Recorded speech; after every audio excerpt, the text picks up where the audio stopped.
नमस्कार दोस्तों, to the point channel में आपका स्वागत है। चलिए शुरू करते हैं। आईएएस प्री 2015 के प्रश्न पत्र के जो हिस्ट्री के प्रश्न आए हुए थे उनको आज हम डिस्कस करेंगे। पहला प्रश्न है, निम्नलिखित राज्यों में से किनका संबंध बुद्ध के जीवन से था? पहला है अवंती, दूसरा गांधार, तीसरा कौशल या फिर चौथा मगध। इसका सही जवाब है डी, तीसरा और चौथा, यानी कि कौशल और मगध। जो बौद्ध धर्म के प्रवर्तक महात्मा बुद्ध थे, उन्होंने गृह त्याग के बाद मगध साम्राज्य में शामिल जो गया है उसमें ज्ञान की प्राप्ति की, और जो कौशल है उनका मुख्य प्रसार क्षेत्र रहा, जहां उन्होंने अपने मत का प्रचार किया। अपने वृहद प्रचार काल में बुद्ध कभी भी अवंती कहाँ स्थित है? मध्य प्रदेश में। या गांधार कहाँ है? अफगानिस्तान में। तो यहाँ पर ये नहीं गए। महात्मा गौतम बुद्ध का विभिन्न स्थानों से संबंध इस प्रकार है। गौतम बुद्ध का जन्म हुआ कपिलवस्तु के निकट लुम्बिनी नामक स्थान पर। वैशाली के समीप इनकी मुलाकात अलार कलाम नामक सन्यासी से हुई, जो कि सांख्य दर्शन के आचार्य थे। और वैशाली के पश्चात ज्ञान प्राप्ति के लिए ये जो गौतम बुद्ध थे वो रुद्रक्रामपुत्र नामक धर्माचार्य के समीप पहुँचे, जो कि राजगृह के समीप आश्रम में निवास करता था। सारनाथ में इन्होंने अपना प्रथम उपदेश दिया, जो कि धर्मचक्र प्रवर्तन कहलाता है। बुद्ध वाराणसी, लुम्बिनी, कौशल, उरुवेला और वैशाली स्थानों पर ज्ञान के प्रसार के लिए गए।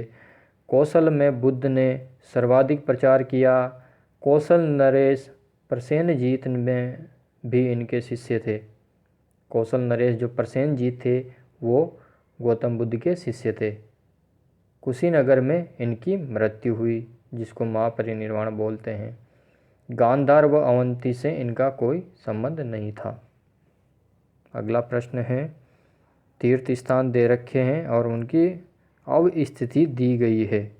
श्रीशैलम की दी गई है नन्नामलाई पहाड़ियाँ, ओंकारेश्वर की दी गई है सतमाला पहाड़ियाँ, पुष्कर की दी गई है महादेव पहाड़ियाँ।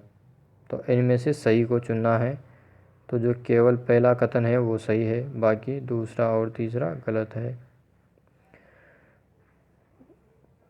जो श्रीशैलम है उनका संबंध नल्लामलाई की पहाड़ियों से है, तो इस प्रकार पहला सही हो गया। जो श्रीशैलम है वह एक प्रसिद्ध ज्योतिर्लिंग है। यहाँ पर शिव की आराधना मल्लिकार्जुन के नाम से की जाती है, और यह आंध्र प्रदेश के कुर्नूल जिले में स्थित है। श्रीशैलम शक्तिपीठ 51 शक्तिपीठों में से एक है।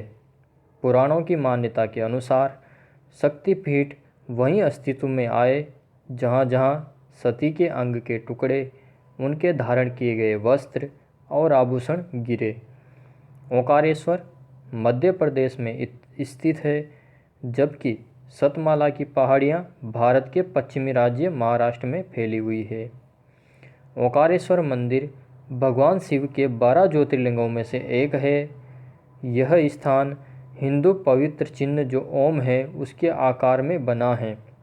यहाँ ओंकारेश्वर व अमरेश्वर 2 मंदिर स्थित हैं। महादेव की पहाड़ियाँ मध्य प्रदेश में स्थित है, जबकि पुष्कर कहाँ है?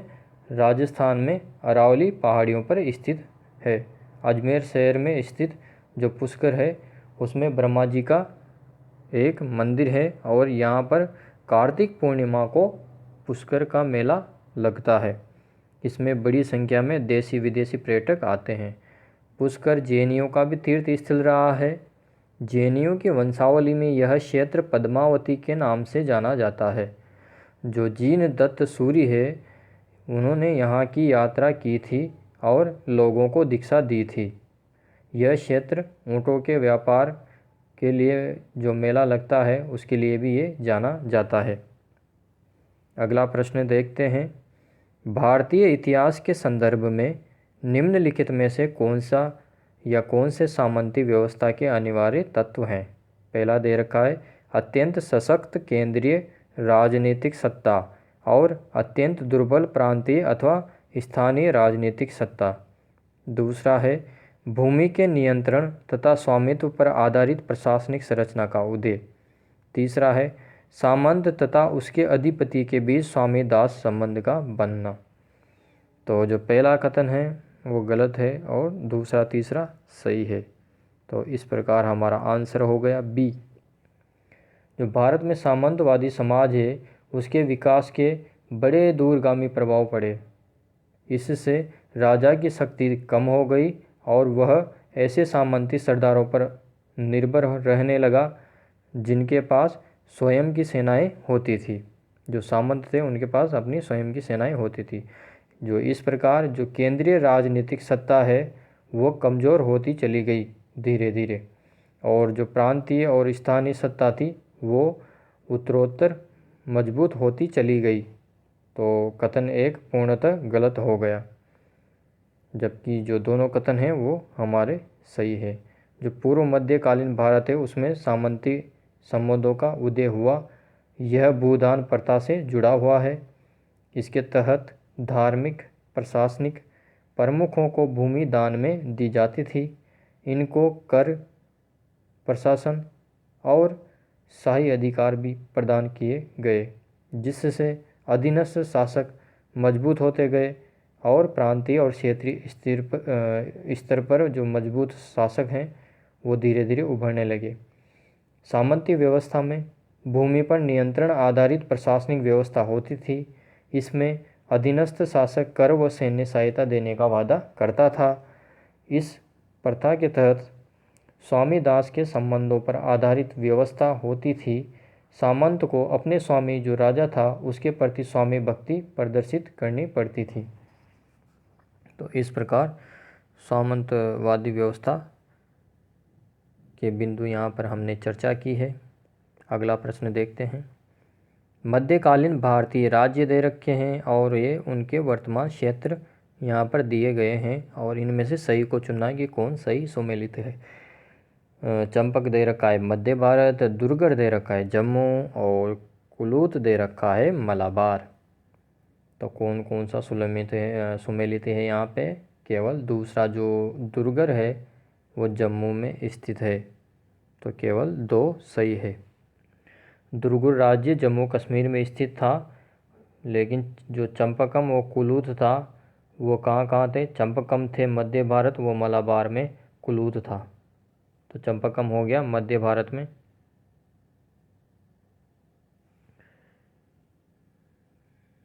चंपकम और कुलूत मध्य भारत और मलाबार में स्थित नहीं थे। तो पहला गलत हो गया और तीसरा गलत हो गया। हिमालय की तलहटी में जो 9वीं शताब्दी थी उसमें कुछ पहाड़ी राज्यों का उदय हुआ था। ये पहाड़ी राज्य आपस में युद्ध करते रहते थे और मैदानों से लगातार छापों के बावजूद हाल ही के वर्षों तक इन्होंने अपनी पहचान बनाए रखी थी। ऐसे राज्य थे चंपकम, जिसको चंबा भी कहा जाता है, दुर्गर जो कि जम्मू में है, कुलूत जो कि कुल्लू में है, त्रिगर्ता जो कि जालंधर में है और कुमाऊं। वर्तमान हिमाचल के अंतर्गत आने वाले विभिन्न क्षेत्रों में जिन राजवंशों का शासन रहा है वे ऐतिहासिक ग्रंथों में पंजाब की पहाड़ी रियासतों के नाम से जाने गए। चंपकम जो कि चंबा में है, ये भी पश्चिमी हिमालय के जो क्षेत्र है उसके अंतर्गत आने वाली पहाड़ी रियासतों में से एक था। कुलूत वर्तमान कुल्लू जिले जो कि हिमाचल प्रदेश में स्थित है उसका प्राचीन नाम था। और जो चीनी यात्री हेनत्सांग था उसने भी कुलूत का वर्णन अपने यात्रा वृत्तांतों में किया है। पहाड़ी रियासतों में एक महत्वपूर्ण दुर्गर अथवा जम्मू रियासतों का वर्ग रखा गया है। इसके अंतर्गत झेलम और रावी नदियों के मध्य की रियासतें रखी गई है। अगला प्रश्न है, इनमें से किसने कृष्णा नदी की सहायक नदी के दक्षिणी तट पर एक नए नगर की स्थापना की और उस देवता के प्रतिनिधि के रूप में अपने इस नए राज्य पर शासन करने का दायित्व लिया, जिसके बारे में माना जाता था कि कृष्णा नदी से दक्षिण की समस्त भूमि उस देवता की है। तो ये किसके बारे में है? ये है हरिहर प्रथम। सी आंसर सही। हरिहर प्रथम ये था 1336 से 1356 ईस्वी में। जो कृष्णा की सहायक नदी थी तुंगभद्रा, उसके दक्षिणी तट पर विजयनगर राज्य की स्थापना इसने की। इसने अपनी पहली राजधानी बनाई अनेगोंडो। बाद में जो विजयनगर था उसको अपनी राजधानी बनाया, और विजयनगर का अभी जो वर्तमान में नाम है वो है हम्पी। और जो तुंगभद्रा के दक्षिणी तट पर विजयनगर, जिसको विद्यानगर या शहर है, उसकी स्थापना करने में हरिहर प्रथम को अपने भाई जो बुक्का था और गुरु था विद्यारण्य और वेदों के प्रसिद्ध भाष्यकार था शायण, उससे प्रेरणा मिली। हरिहर प्रथम भवन संगम का पुत्र था। अमोघ वर्ष राष्ट्रकूट शासक गोविंद तृतीय का पुत्र था, जिसने मान्यखेत को अपनी राजधानी बनाया था। उसने स्वयं ही कन्नड़ भाषा में प्रसिद्ध ग्रंथ कविराज मार्ग की रचना की थी। जो वीर वल्लाल द्वितीय था वो होयसाल वंश का एक प्रतापी शासक था, जिसने देवगिरी के यादवों, मधुरी के पांड्यों और दक्षिण के कल्लचुरी और पश्चिमी चालुक्य आदि पर जीत दर्ज की। प्रतापरुद्र द्वितीय काकतीय वंश का अंतिम शासक था। गयासुद्दीन तुगलक के सिपह सालार द्वारा वारंगल पर जीत दर्ज कर प्रतापरुद्र को गिरफ्तार कर दिल्ली भेजा गया और उसने आत्महत्या कर ली। अगला प्रश्न देखते हैं। बाबर के भारत में आने के फलस्वरूप उपमहाद्वीप में बारूद के प्रयोग की शुरुआत हुई, या इस क्षेत्र में स्थापत्य में मेहराब और गुम्बद बनाने की शुरुआत हुई। तीसरा है इस क्षेत्र में तैमूरी या तिमुरिद राजवंश स्थापित हुआ। तो इसका सही जवाब तीसरा है बी। पहला दूसरा गलत हो गया। अब पहला दूसरा कैसे गलत है? जो बाबर है उसके आने के बाद एक नवीन राजवंश की स्थापना हुई, जिसको बोला तैमूरी या मुगल राजवंश। तैमूरी राजवंश इसलिए कहा जाता है क्योंकि बाबर पितृपक्ष उमर शेख मिर्ज़ा उससे तैमूर लंग की पीढ़ी का था, जबकि मुग़ल इसलिए कहते हैं क्योंकि यह मातृपक्ष जो कुतलुग निगार है उसकी ओर से मंगोल चंगेज खां की पीढ़ी से था। तो इस प्रकार जो तीसरा कथन है वो सही हो गया। और जो भारतीय उपमहाद्वीप है उसमें बारूद का प्रयोग बहमनी और विजयनगर साम्राज्य के बीच जो युद्ध हुए थे उनमें भी बारूद का प्रयोग किया गया था। तो बारूद के प्रयोग की शुरुआत तो पहले ही हो चुकी थी, बाबर के आने से पहले ही बहमनी और विजयनगर साम्राज्य के बीच जो युद्ध हुए थे उनमें। हालांकि जो बाबर आया उसके बाद बारूद का व्यापक रूप से प्रचलन हुआ, बहुत ज़्यादा यूज होने लग गया था इसका, लेकिन प्रारंभ पहले से ही हो गई थी, इसकी बारूद के उपयोग की शुरुआत पहले ही हो गई थी।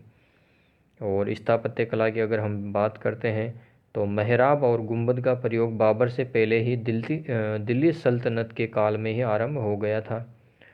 बाबर ने नवीन राजवंश की नींव डाली, वह तुर्की नस्ल का चगताई वंश था। रोलेट सत्याग्रह के बारे में प्रश्न आया है। पहला है रोलेट अधिनियम सेडिसन कमेटी की सिफारिश पर आधारित था। दूसरा, रोलेट सत्याग्रह में गांधी जी ने होम रूल लीग का उपयोग करने का प्रयास किया। तीसरा है साइमन कमीशन के आगमन के विरुद्ध हुए प्रदर्शन रोलेट सत्याग्रह के साथ साथ हुए। अब इसमें से आपको सही कथन बताना है। तो पहला और दूसरा सही कथन है, तीसरा गलत है। तो इसका आंसर हो गया बी। रोलेट सत्याग्रह आपने पढ़ा होगा, तो इसको डिस्कस करने की यहाँ पर ज़रूरत नहीं है। निम्नलिखित में से कौन भारत में उपनिवेशवाद के आर्थिक आलोचक थे? तो यहाँ पे दे रखा है, पहला है दादा भाई नौरोजी, दूसरा है जी सुब्रमण्यम अय्यर, तीसरा है आर.सी. दत्त। तो ये तीनों ही थे जिन्होंने आर्थिक आलोचना की है। चलो इन्होंने कैसे आर्थिक आलोचना की है उनको देख लेते हैं, क्या किताबें वगैरह जो इन्होंने निकाली है या कोई सिद्धांत दिया है, तो उसके बारे में जानकारी ले लेते हैं तो थोड़ा रिकॉल हो जाएगा आपका भी। भारत में जो उपनिवेशवाद के प्रमुख आलोचक थे उनमें दादा भाई नौरोजी, जी सुब्रमण्यम अय्यर और आर.सी. दत्त, ये तीनों ही शामिल रहे हैं। दादा भाई नौरोजी ने निबंधात्मक लेख लिखे जैसे कि poverty and un British rule in India. दूसरा है इनका लेख the wants and means of India. तीसरा रचना है इनका, तीसरा लेख है on the commerce of India. इनके द्वारा इन्होंने धन के निष्कासन सिद्धांत की व्याख्या की। नौरोजी ने क्या कहा? नौरोजी ने कहा कि धन का निष्कासन या निकास ब्रिटिश उपनिवेशवाद के शोषण का एक उपकरण है और भारतीय जो गरीबी है या निर्धनता है उसका सबसे प्रमुख कारण भी यही है, धन का निकास। और जो प्रसिद्ध अर्थशास्त्री हैं और राष्ट्रवादी थे जो रमेश चंद्र दत्त, उन्होंने अपनी पुस्तक, इनकी पुस्तक का नाम था इकोनॉमिक हिस्ट्री ऑफ इंडिया। इस पुस्तक में इन्होंने धन के बहिर्गमन का सिद्धांत का उल्लेख किया। तो अगर प्रश्न आता है कि धन के बहिर्गमन सिद्धांत का उल्लेख किसने किया, तो वो है रमेश चंद्र दत्त और इनकी किताब का नाम है इकोनॉमिक हिस्ट्री ऑफ इंडिया। तो ये जो धन का बहिर्गमन सिद्धांत था, इसके अनुसार क्या था, मतलब ये सिद्धांत, इस सिद्धांत के अनुसार भारत का जो सकल राजस्व था उसका लगभग आधा हिस्सा बाहर चला जाता था, क्योंकि जो यहाँ पे काम करते थे कंपनी के कर्मचारी, उनका भी जो सैलरी दी जाती थी, तनख्वाह दी जाती थी, वो भारतीय राजस्व से ही दी जाती थी। तो इसलिए इस तरह से भारत के जो धन था उसका बहिर्गमन किया जा रहा था। और आर.सी. दत्त ने, रमेश चंद्र दत्त ने ही धन के बहिर्गमन को बहते हुए घाव की तरह बताया। किसकी तरह बताया? बहते हुए घाव। किसको? धन के बहिर्गमन को। जी सुब्रमण्यम अय्यर ने अपने लेखों में आर्थिक नीतियों की आलोचना के साथ साथ जो ब्रिटिश साम्राज्यवाद है उसका भी विरोध किया। अगला प्रश्न है, कांग्रेस सोशलिस्ट पार्टी के संदर्भ में निम्नलिखित कथनों पर विचार करना है। पहला कथन है, इसने ब्रिटिश माल के बहिष्कार और करों के अपवंचन की वकालत की। दूसरा, यह सर्वहारा वर्ग का अधिनायकत्व स्थापित करना चाहती थी। या फिर तीसरा, इसने अल्पसंख्यक तथा दलित वर्गों के लिए पृथक निर्वाचन क्षेत्रों की वकालत की। कौन सा सही है?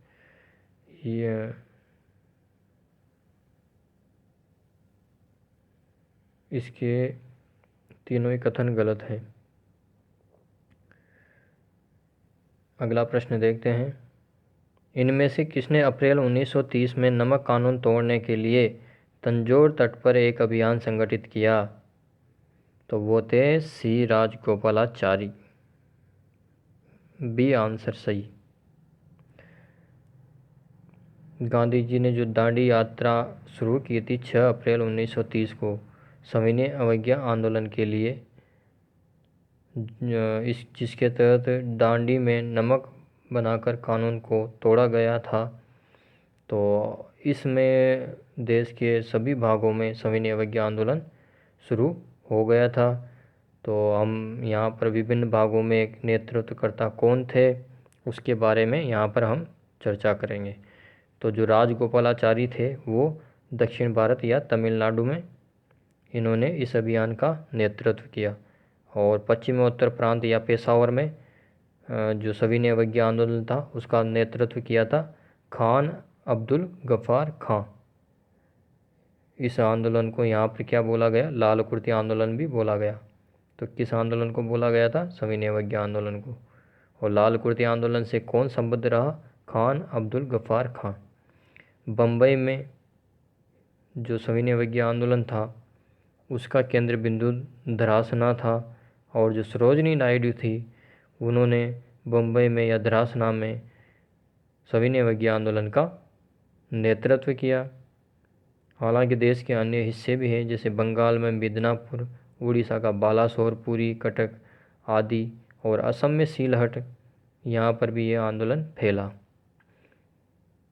अगला प्रश्न है, भारतीय राष्ट्रीय कांग्रेस की प्रथम महिला अध्यक्ष सरोजिनी नायडू थी।